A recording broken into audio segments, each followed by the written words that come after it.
All right, I'm Scott. We are going to make my somewhat famous Pomodoro sauce, tomato sauce that I've been cooking for, 25, 30 years now, without exaggeration. It's been a long time. Fresh tomatoes, we're going to get to that. We're going to start with the extra virgin olive oil. This is the seasoning. So inside this little pot, I'm going to add some garlic. Now, cut it directly in half and put it directly inside this pot. I'm going to add some crushed red pepper here. Not a lot, maybe a tablespoon. I'm going to take a bunch of fresh basil. Here we go. And I'm just going to rip it right apart and put it inside there.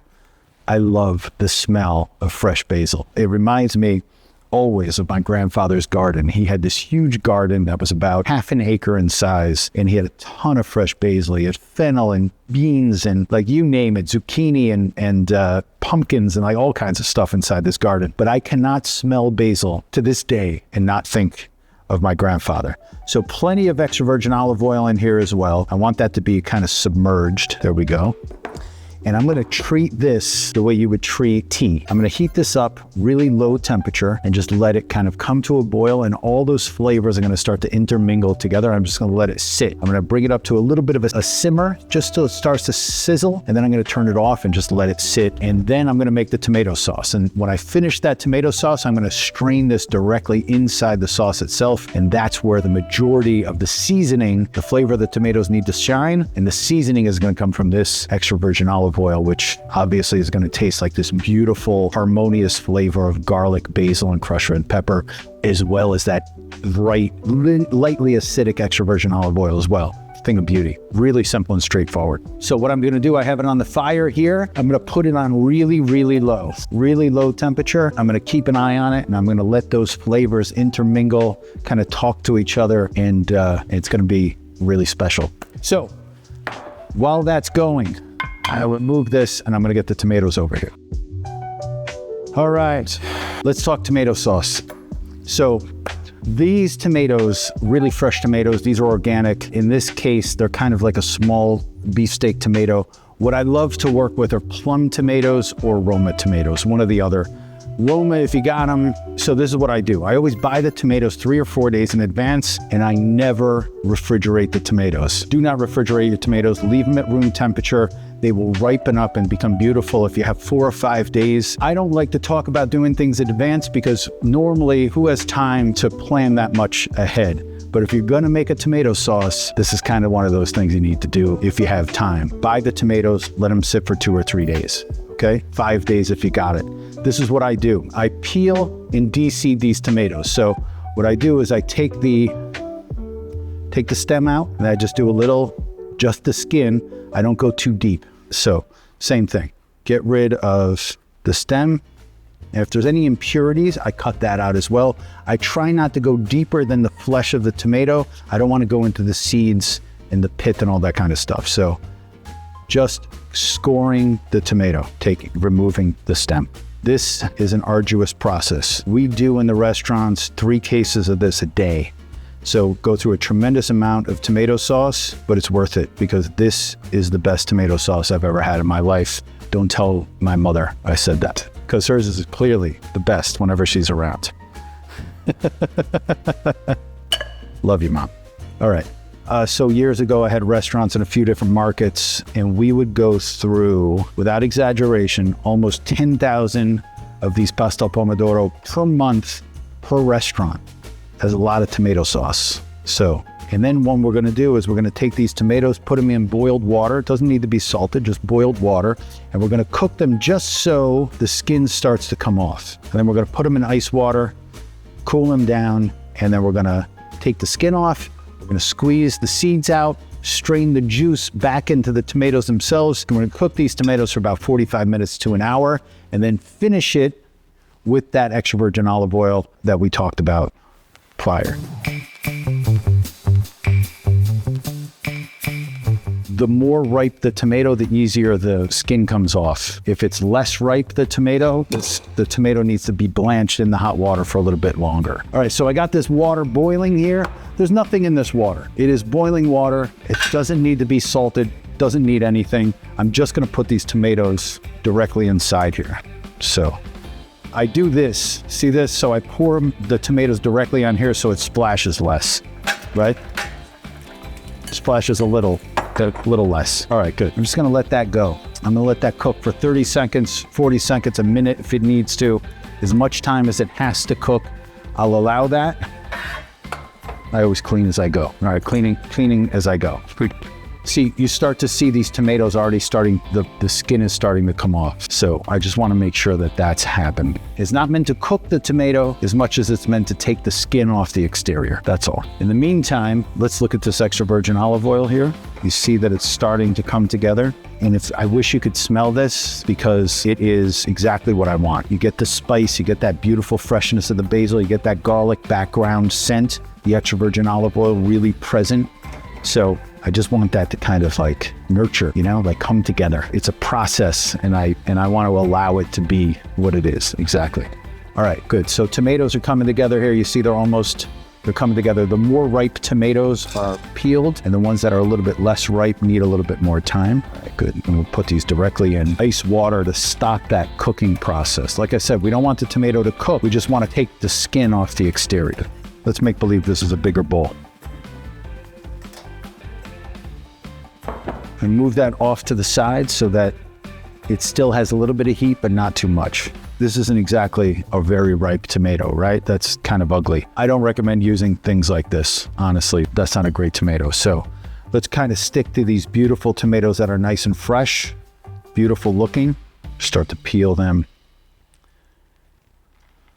Allow them to cool down. These are a little hot, but I've been cooking for 40 years now. My hands are desensitized. So peeling these tomatoes, you see, the reason why we do that is we want to keep as much flesh of the tomato on as possible, clearly. So most of them come off pretty much by themselves. All this work, all this effort, believe me, it's all worth it. What's going to come out of the pot, what's going to be tossed in your pasta is really special.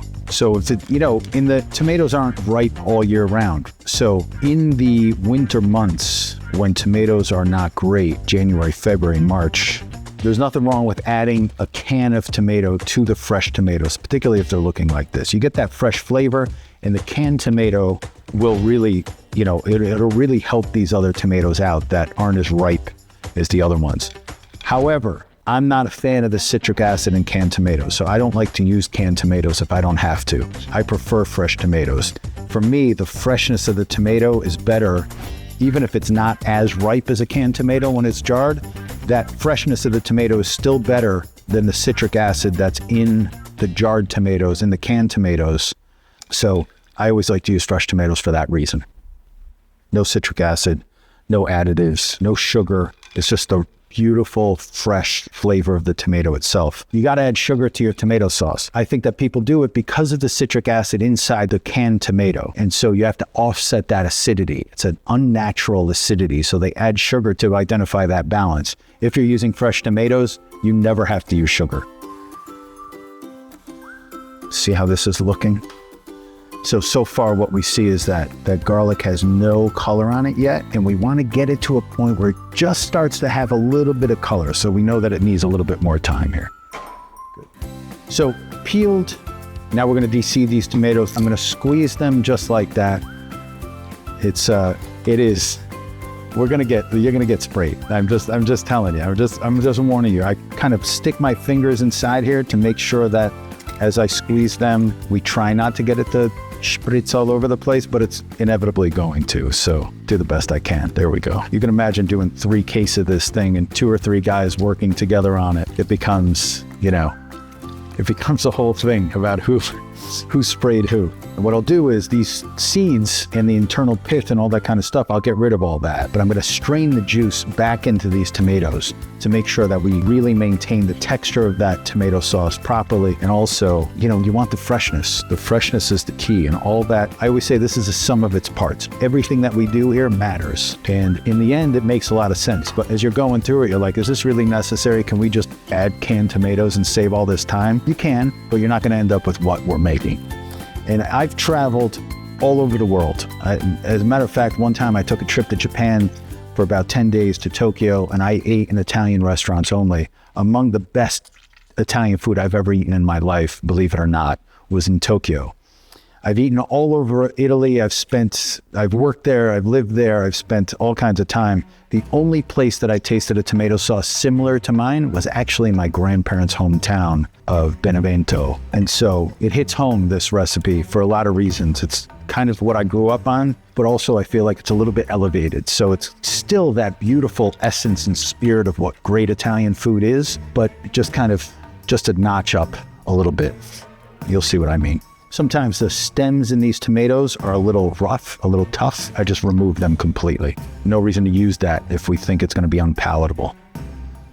All right, all this liquid, residual liquid from the tomatoes in there. And then all this, as I said, I'm going to strain this so all that internal juice is reserved with the tomatoes, but the seeds are separate and discarded. So we got this little strainer here.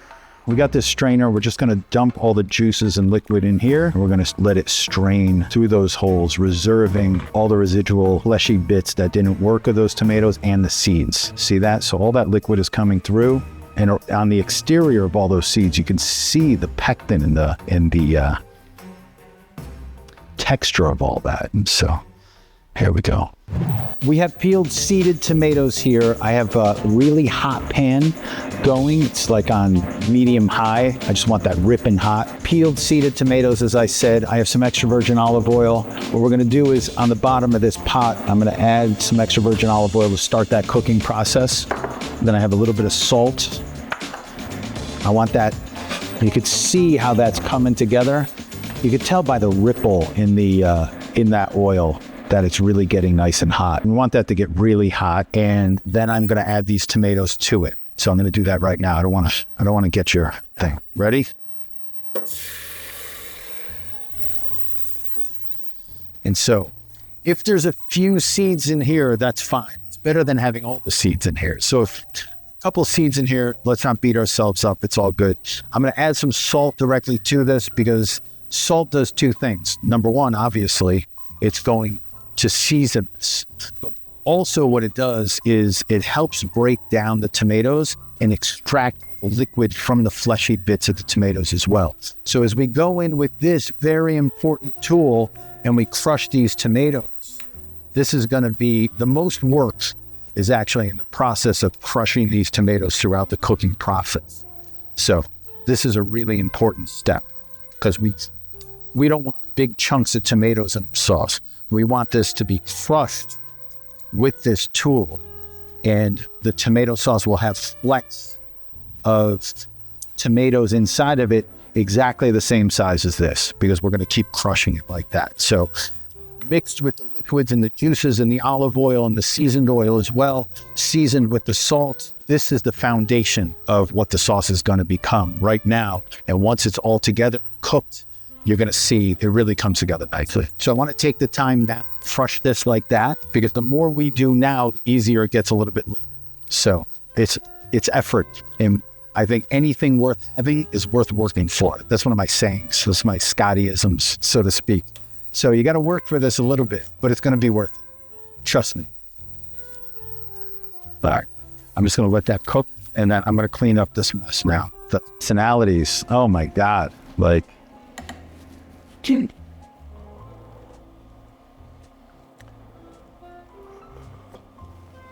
I want you to taste this because when I talk about it, I want somebody who understands what I'm talking about. Yeah, it's sweet anyway. It's sweet by itself. And that, like, for me, when you're talking about a product like this, which, as I said, those are subpar tomatoes. They're not perfect tomatoes. But what you can do with that, even when it's not perfect, imagine what it's going to be like when it is perfect, right? We're going to let that cook for a little while longer.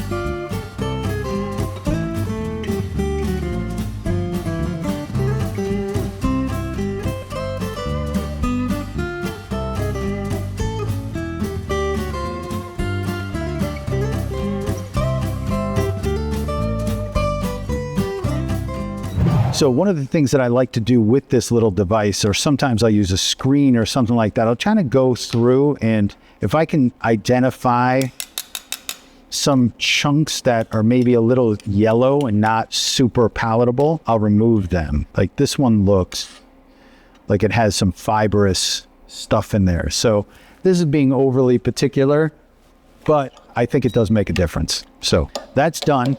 You see the texture is exactly what we want it to be, right? It's chunky, but it's also surrounded by the liquid. So it's a perfect texture of that sauce. So I got this sauce, it's completely finished. I'm gonna finish this with the extra virgin olive oil. Let me just make all this go away.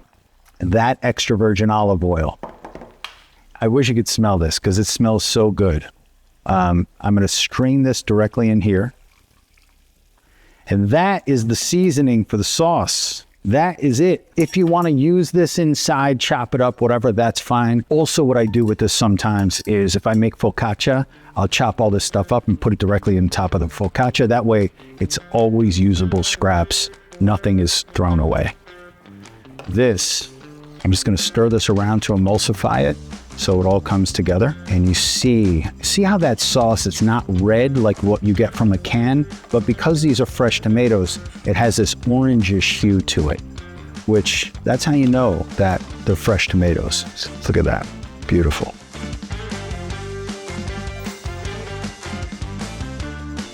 All right, I'm gonna grate this cheese and then I'm gonna chop some basil, and I got some butter here. We're just gonna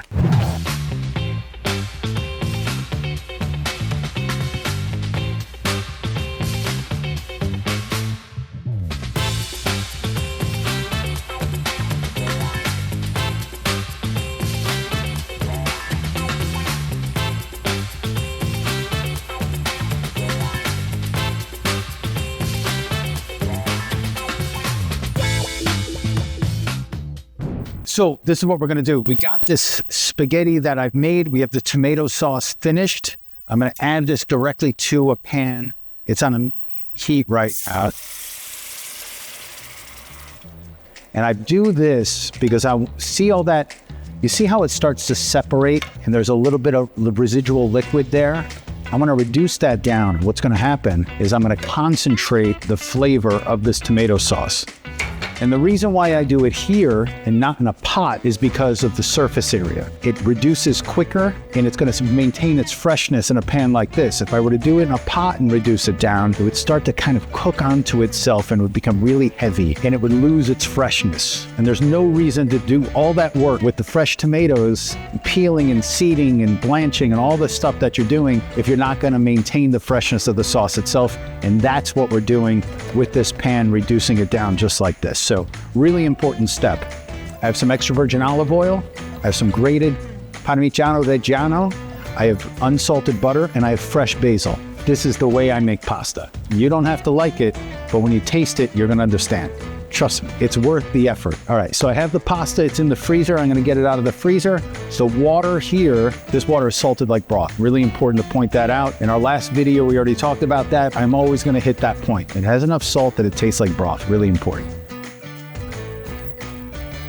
All right, so while this is reducing, I have this on medium high at this point. I'm gonna let that reduce down. This is boiling nicely. I'm gonna take this frozen pasta, I'm gonna put it directly in this water, and I'm gonna allow that to cook.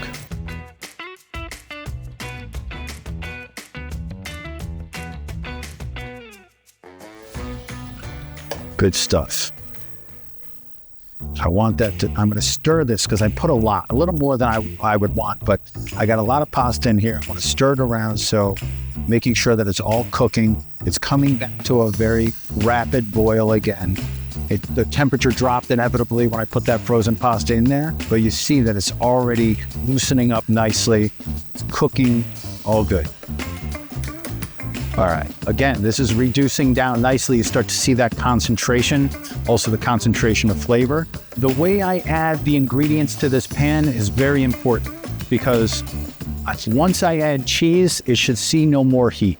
But the butter The butter is going to be added just before it's completely finished. So add the pasta, a little extra virgin olive oil, add the fresh basil, let it cook together. As I said, cooking this pasta about 85% of the way, finishing it the rest of the way in this sauce. I'm going to add the extra virgin olive oil, add the basil, let it cook, let those flavors kind of intermingle and have some fun together. Do a little dance, and then add the butter. I'm going to let that monte inside there, all kind of emulsified nicely, and then I'm going to finish it off the heat, off the fire with the Parmesan cheese. All right? Good stuff. All coming together. Good.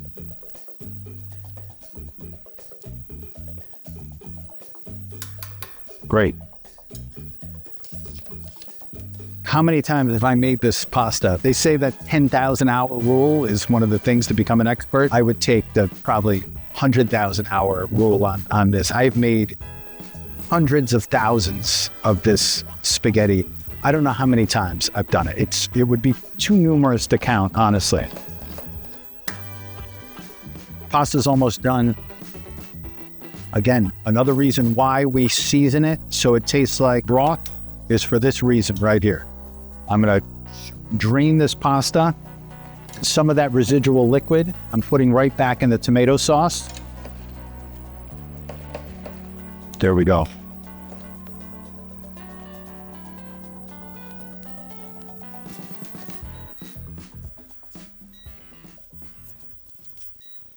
Again, I'm gonna let this all cook together. I'm gonna add a little more tomato sauce to this. I feel like it's a little light on the sauce, so I'm gonna add a little bit more. Good. I'm gonna turn this heat up a little bit because I really want that to all cook together. And you see the way that there's a little bit of that residual liquid there. As I'm cooking this, that's all gonna cook out. A couple things are happening. Number one, the starch in the pasta is being released into the sauce. Simultaneously, all that residual liquid is being absorbed into the pasta itself. So there's that thickening that's happening and an emulsification that's happening from the starch in the liquid and the fat that we're adding, extra virgin olive oil. But also, there's that absorption of that liquid into the pasta, which is a really important part of making a pasta like this, right? See, I'm not chopping it. I'm not chopping it up. I'm stirring it nicely. This is a lot of pasta. This is going to make a lot of people happy also. So that's cooking away. While that's cooking, I'm going to add the fresh basil. On a daily basis, people will walk up to me on the street and say, "Scott, best pasta tomato sauce I've ever had in my life." And I appreciate that. It's great. People also walk up and talk about red onions. That's a story for a different day. I get that a lot. Also, literally every day. All right. See how that's starting to come together? All that liquid that was there is starting to dissipate. Again, really important. A little bit more, a little bit longer.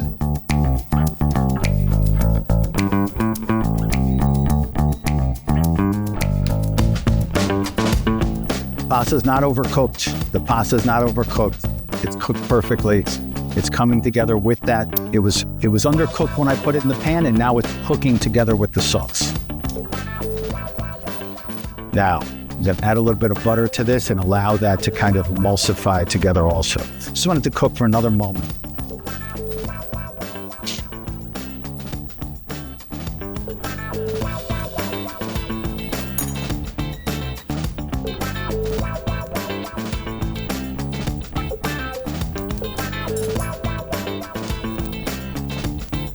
I was making this one time with Martha Stewart on her show, and I was, doing this, and she said, "Now, Scott, are you one of those people that stirs the pasta, or do you toss it?"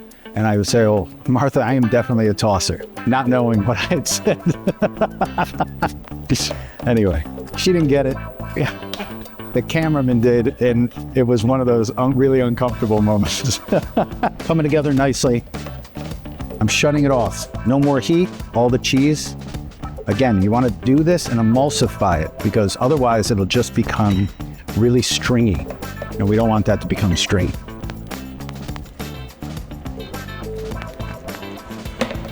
Oh my God, it's delicious. That is it. Done. Finita la musica. This is what we do.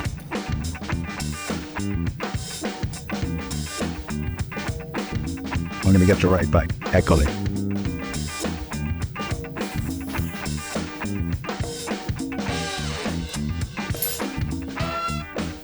I've been making this pasta for over 30 years, and it still gets me right in the feels every single time I taste that pasta for the first time. Like, it just makes me happy. It just makes me happy. I hope that this brings as much joy to you and your family as it does to me. It's just good. And the funny thing, all that butter, not a single calorie. Not a single calorie. It's amazing.